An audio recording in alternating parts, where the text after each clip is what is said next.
Welcome to this week's show. As we all know, the Golden Boy had a hard time in front of its LA Galaxy fans recently. But if I go dropping the ball, don't be booing me like Beckham. I'm PJ, and this is this week's Top 5.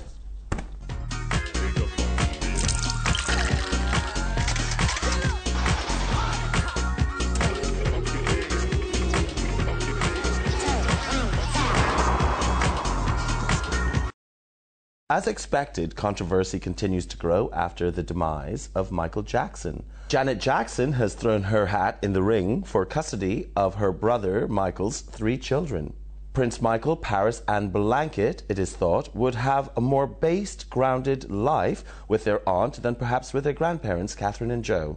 Janet has grown closer and closer to her niece and nephews following the death of their father, while the other Jacksons pursue murder charges against a variety of shady Jackson associates.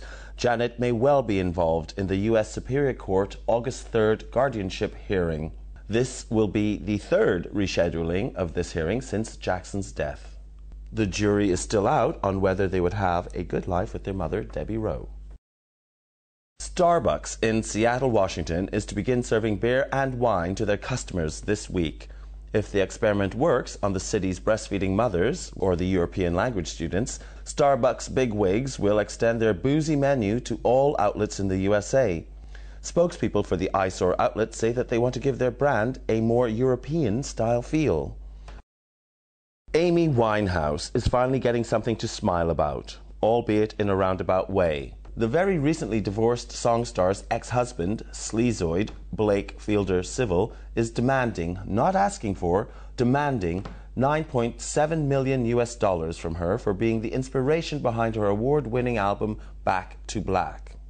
Amy's friends are saying that she is secretly pleased about the demand, and he's entitled to nothing. His delusional positioning has given her a chance, she feels, to show him up.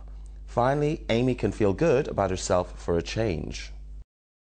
Mika, one of 2007's biggest breakthrough top-grossing artists, is on his way back to pop fame with his newly released single called We Are Golden. The Grace Kelly singer is finally following up his 5-times platinum debut album with his second album out this autumn. Expected to shine right to the top of the global charts, We Are Golden was co-produced by the performer himself and Greg Wells, who also created Mika's first album, Life in Cartoon Motion. Peter Andre slipped on stage this past weekend at the T4 On the Beach Music Festival here in the UK.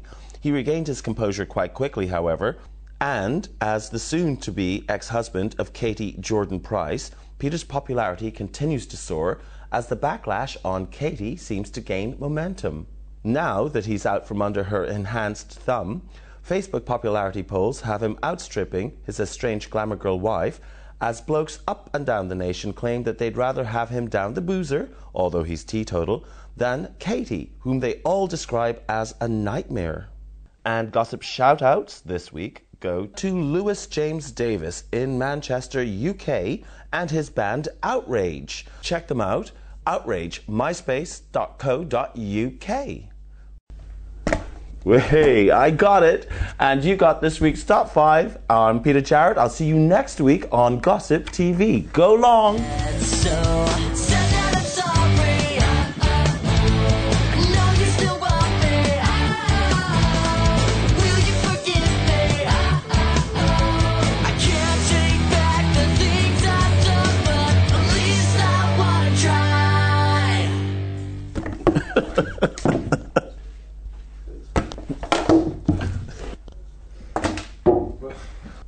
I got it. Sorry.